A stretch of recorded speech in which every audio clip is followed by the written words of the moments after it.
Hello, Robs. We're back with new book arrivals, number 324. And these have all been purchased this week, I believe, so far. Though, maybe I purchased these Saturday. Um, The Demonologist by Ed and Lorraine Warren. Ordinary Career of Ed and Lorraine Warren by Gerald Brittle. Very brittle, bruvs. I already have this book, but I believe the books were $10, so I only paid like 33 cents. So why not have it? Where is that? So I can blow my nose.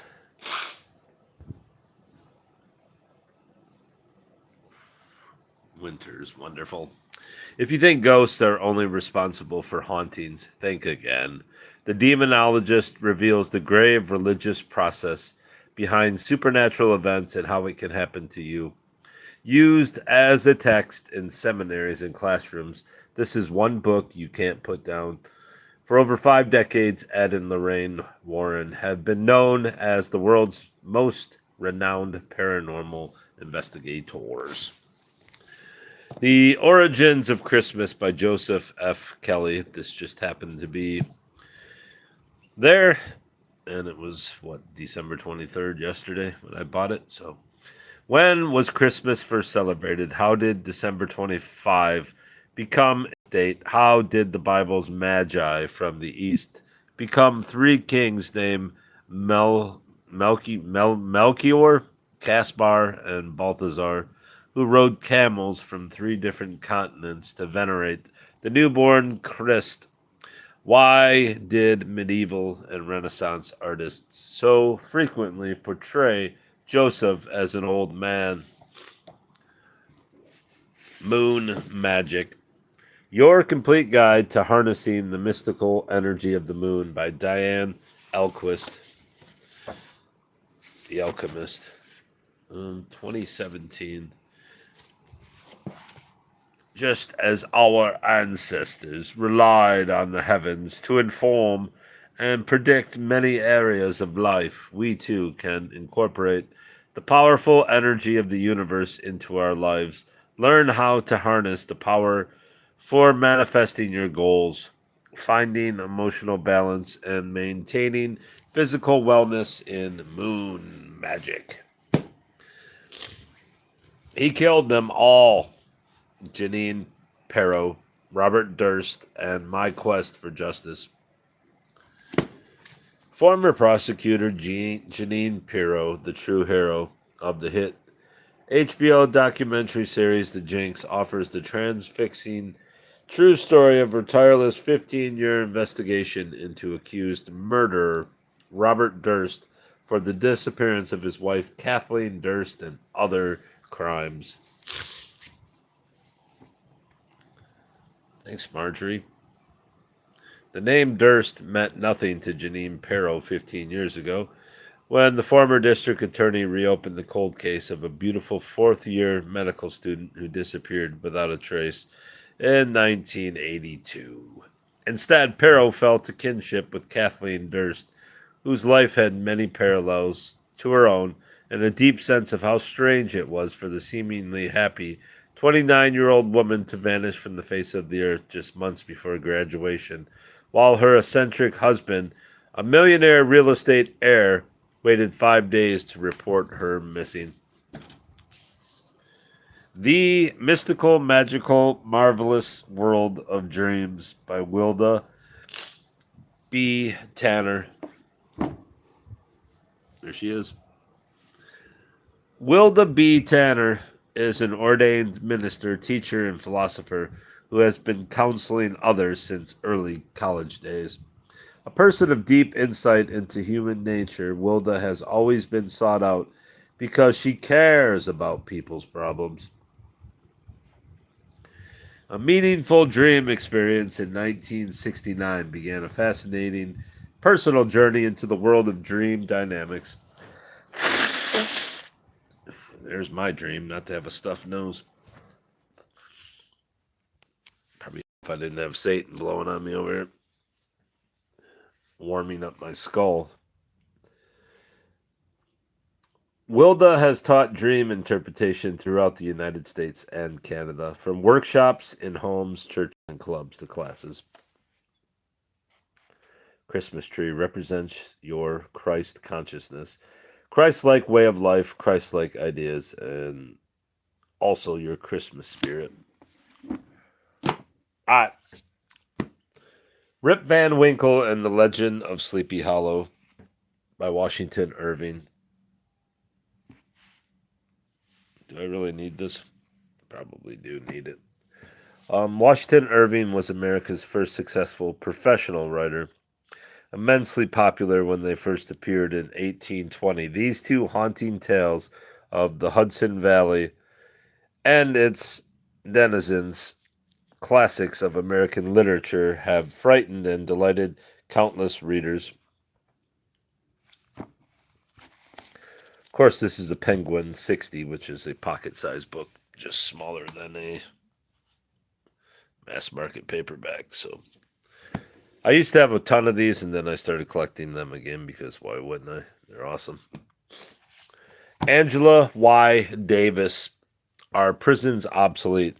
And it's funny that I had this book, and then while I was in line, a black dude came up to me and goes, "Hey, what do you read, man?" And he looked at my books, and I had this. What else did I have in the book? Or in the pile? Yeah, I had these, and he's like, "What'd you get, man?" And I was like, "Hey, Angela." He goes, "Oh, man, Angela Davis." He was all happy that I had a psychotic black chick in my basket. I was like, "Yeah, I got about 3 or 4 of her books." I didn't tell him that I'm probably going to sell them, but yeah, I pick up Angela Davis books, even though, I mean, she's an idiot. Yeah, prisons are obsolete. Kamala Harris, The Truths We Hold, An American Journey. And I assume that the Democrat Party is going to bring this crazy cackling witch back to the forefront. So I figured I'd buy this book just to, one, possibly sell it if they can pull some enough scams to get her in the office like they did Biden. Total scam. But yeah, we'll see. Not a fan, obviously, but got it anyway. It was how much was that? Quarter? I don't know how much it was.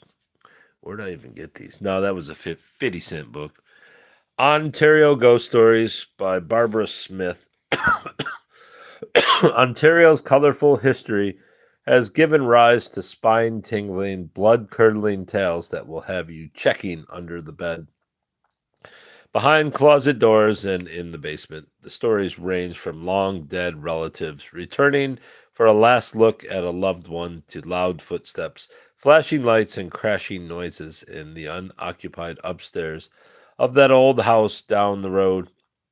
And a lot of the old houses down the road back in Prohibition days made lots of noises because they were being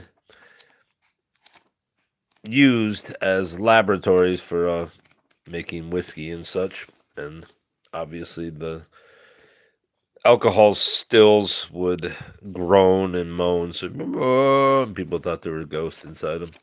Not every house, but obviously old houses make noises.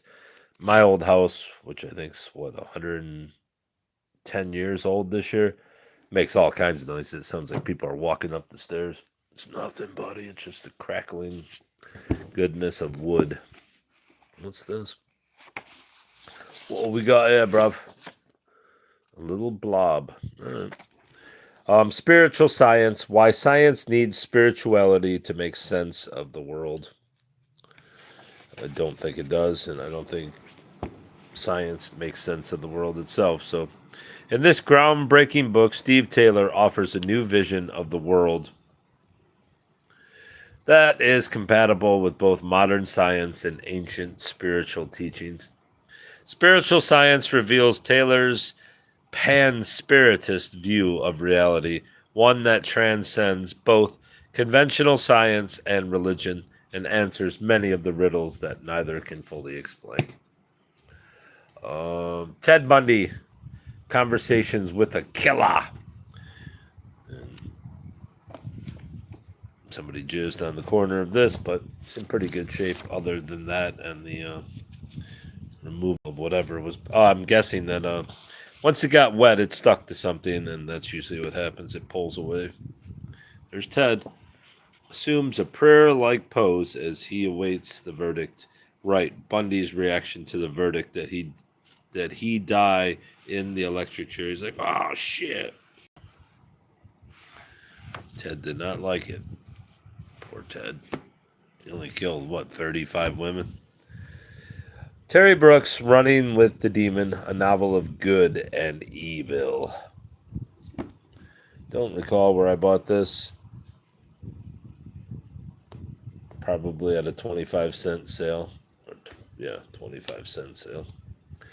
Sinisippi Park in Hopewell, Illinois, has long hidden a mysterious evil, locked away from humankind by powers greater than most could ever imagine. But now the malevolent creatures that normally skulk in the shadows of the park grow bolder, and old secrets hint at a violent explosion. Originally cost $6.29. Where the hell is Crown? Where and what is Crown? Running with the Demon, a novel of good and evil. Anne Rice, Memnoch the Devil. What is that? Oh, it's his cape flying behind him. Yeah, I'll always pick up these old Anne Rice mass market paperbacks if they're in good condition. This one's in relatively good condition. Not too many spine creases. Like Interview with the Vampire, Memnoch has a half-maddened fever-pitch intensity. Narrated by Rice's most cherished character, the vampire Lestat, Memnoch tells a tale as old as Scripture's legends and as modern as today's religious strife.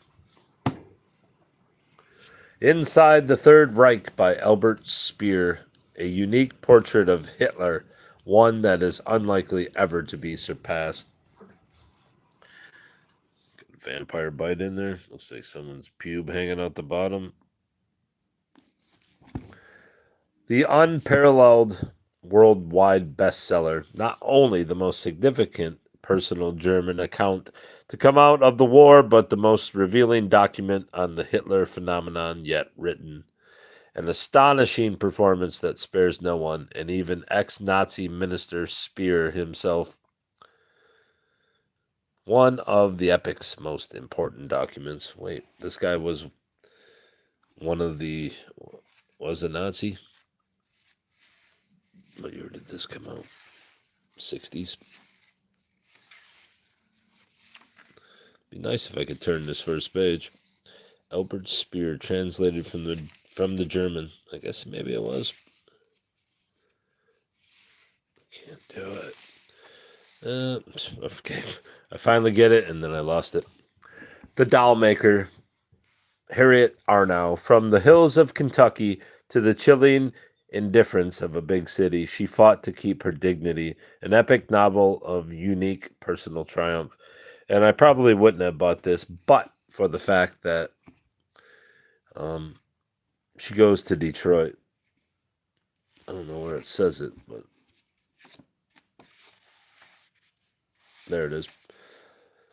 Adjust, they told her. Learn to be like others. Learn to want to be like others. A big woman, self-reliant, gentle, or Gertie Nevels is uprooted from her Kentucky hills and thrust into the confusion of wartime Detroit.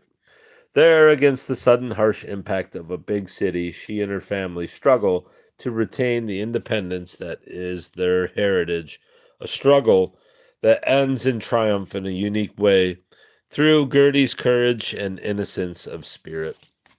So yeah, she ends up in Detroit. How many pages is this? 600. What?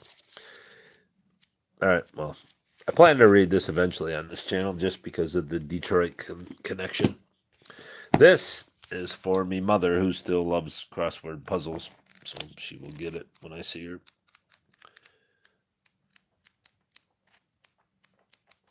Oh, it's word searches too. How cute.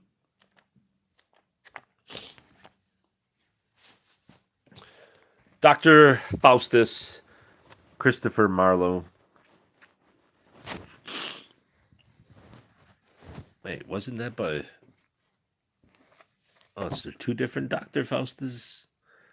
I thought Thomas Mann wrote Dr. Faustus. Introduction. Oh, it's the play. All right, that makes a difference. Dr. Faustus.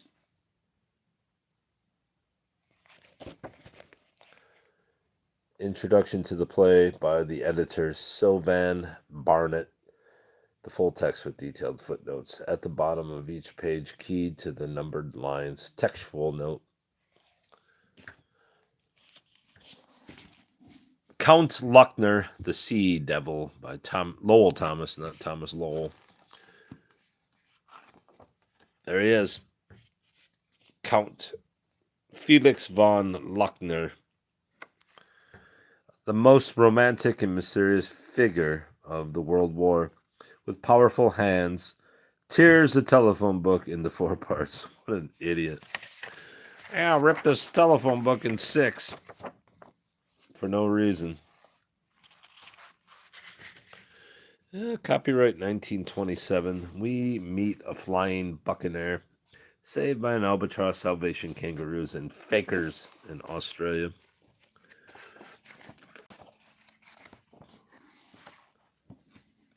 Fakers, I tell you. Fakers. So long as there comes no women. Origins of English Settlement in Newfoundland by W. Gordon Handcock. Newfoundland History Series 6. Obviously, I'm not in Newfoundland, but the title was enough to convince me to get this book. I don't know how much I paid for it. It was either 95 cents or 25, but I don't know. I don't see a price on it, so I'm guessing 'twas 25. Because the books were 25 and less marked, but this might have been 95. I don't know. But I'll try to sell it for $15 since I'm not Canadian, don't care about Newfoundland. The Jewish Roots of Christian Liturgy. Liturgy? I don't know how to say it. Edited by Eugene J. Fisher.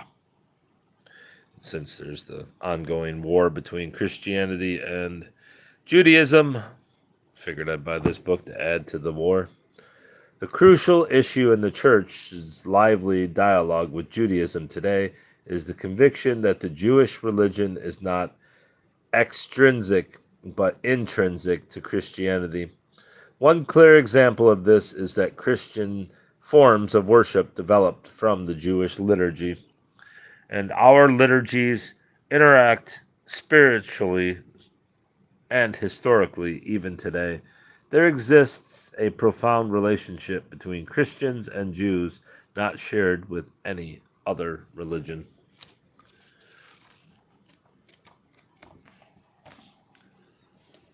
Blackbeard the Pirate, a reappraisal of his life and times. Ugly son bitch. By Robert E. Lee. I didn't know Robert Lee was writing books while he was fighting a war. The legends and myths about Blackbeard have become wilder rather than tamer in the 250 years since his gory but valiant death at Ocracoke Inlet.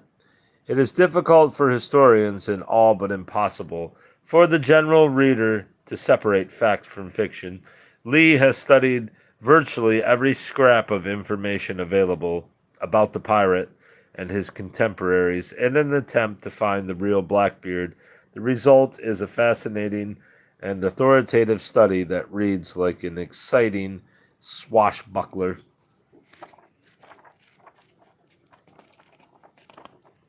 Yeah. Forced founders, Indians, debtors, slaves, and the making of the American Revolution in Virginia.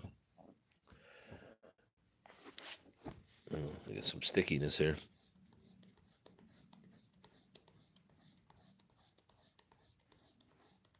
If you ever rubbed off enough stickers, you'll know that you eventually get the stickiness off there. But just keep rubbing. Hey, rub it off, Bubba. Although, if it's a dense glue, it'll burn the shit out of your fingers. In this provocative reinterpretation of one of the best known events in American history, Woody Holton shows that when Thomas Jefferson, George Washington, and other elite Virginians joined their peers from other colonies in declaring independence from Britain, they acted partly in response to grassroots rebellions against their own rule. That's true. The Virginia gentry's efforts to shape London's imperial policy were thwarted by British merchants and by a coalition of Indian nations. In 1774, elite Virginians suspended trade with Britain in order to pressure Parliament and at the same time to save restive Virginia debtors from a terrible recession. The boycott and the growing imperial conflict led to rebellions by enslaved Virginians, Indians, and tobacco farmers. By the spring of 1776, the gentry believed the only way to regain control of the common people was to take Virginia out of the British Empire. That's interesting, actually. What year is this book? Get this fucking glue off me. What year is this book? And we found the original receipt.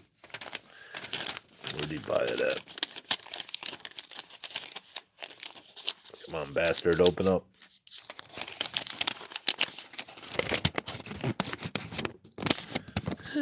Looks like Barnes & Noble. Magazine, subtotal 1862, blah, blah, blah. Magazine.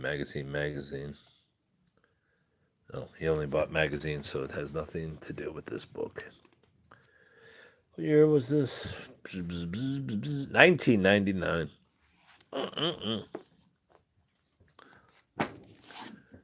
The Problem of Freedom, Race, Labor, and Politics in Jamaica and Britain, 1832 to 1938. Thomas E. Holt. Obviously, if you're into Great Britain colonization, then you probably care about this book. I don't particularly care. I will sell this book for $10 and pay for a pile of these. $22.95 originally. It's in great shape, buddy. I can sell it, Brabs. I can sell it. Ditto with this book. Murder in Cormyr by Chet Williamson, a Forgotten Realms novel. Edgar Award nominee. What is this bullshit? A vengeful ghost is only the first suspect. When the body of Grodoveth, the king's envoy, is found separated from its head, it seems that everyone in town had either motive or opportunity to commit the murder in Cormyr.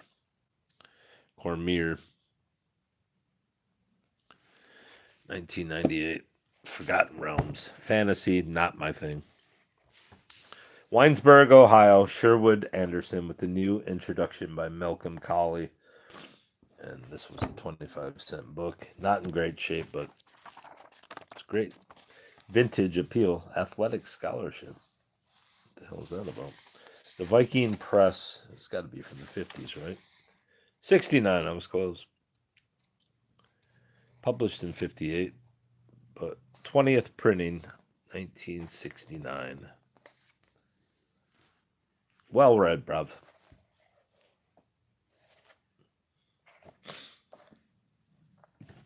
This was a 10-cent book at the book sale.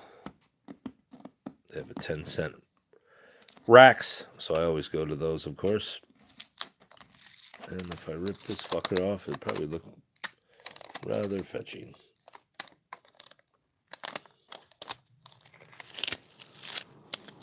Viking.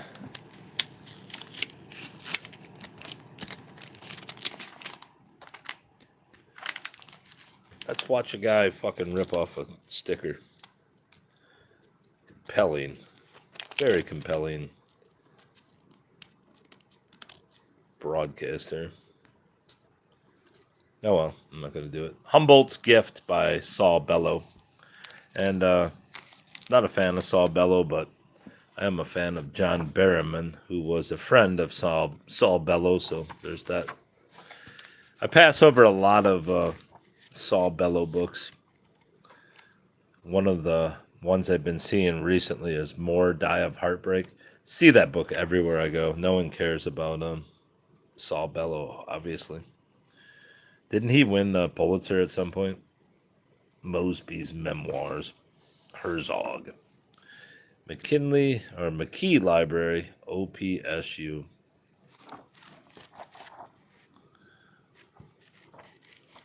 What year was this book? 1975. Excerpts originally appeared in Playboy magazine and Esquire.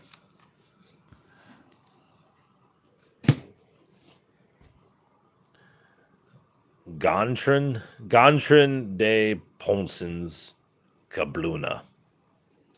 And as I've told people before that this isn't a time. Yeah, it is a Time Life book.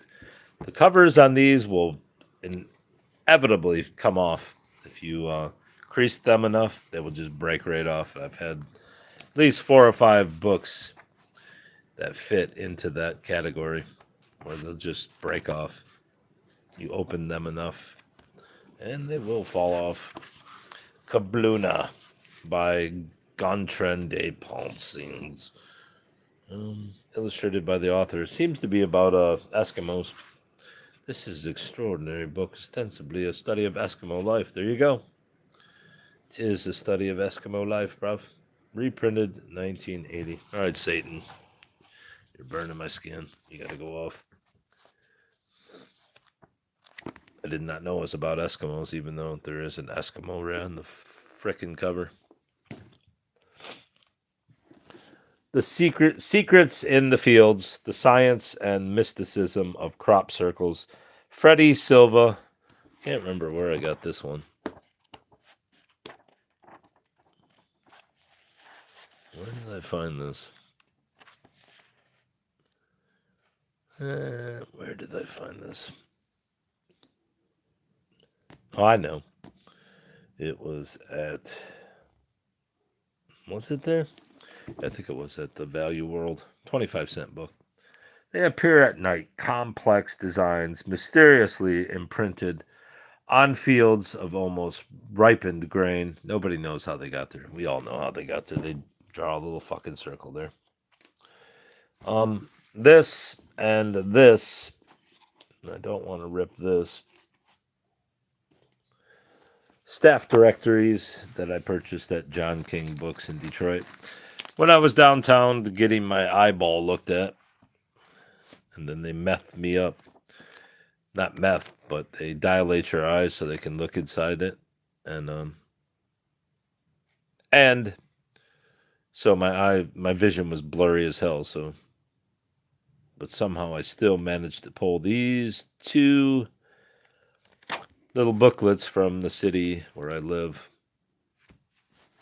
out of a pile of stuff, so that was apparently fate. And this is just an address book for the people of the school district of Wayne Community Schools. Overpaid, but where else are you going to find these? Nowhere. And lastly, a very excellent copy of Give Your Heart to the Hawks and other poems by Robinson Jeffers. I have at least 2 copies of this, I believe, but this is in pretty immaculate shape, despite the gnawed off piece right there. Other than that, it's in great shape, and I did pay $35 for it, but I think it's worth it in the long run, since this book regularly sells for way more than that. And now I have a great copy of it instead of just good copies. Give your art to the ox. Shane O'Neill's Karen. That's one of the great poems that Jeffers did an audio version of. Shane O'Neill's Karen. Descent to the Dead. He almost died in Ireland. I believe it was Ireland. Maybe Scotland. When you and I on the Palos Verdes cliff found life more desperate than dear. And when we hawked at it on the lake by Seattle, in the west of the world where hardly anything has died yet, we'd not have been sorry, Una, but surprised to foresee this gray coast in our days. The gray waters of the Moyle below us, and under our feet the heavy black stones of the cairn of the Lord of Ulster, a man of blood who died bloodily 4 centuries ago. But death's nothing, and life from a high death mark on a headland of this dim island of burials is nothing either. How beautiful are both these nothings. If you never read Jeffers, you probably should.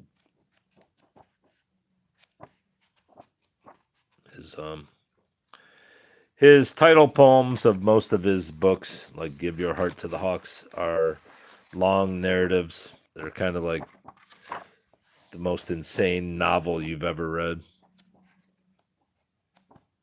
filled with metaphors of incest and murder and all kinds of stuff.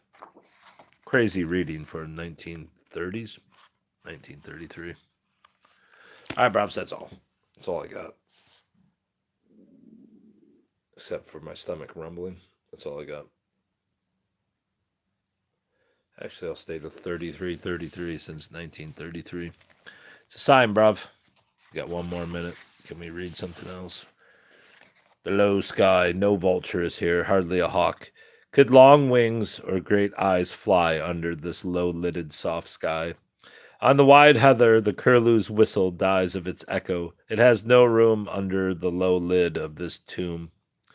But one to whom mind and imagination sometimes used to seem burdensome is glad to lie down a while in the tomb. Among stones and quietness, the mind dissolves without a sound. The flesh drops into the ground. Cute, huh? If one should tell them what's clearly seen, they'd not understand.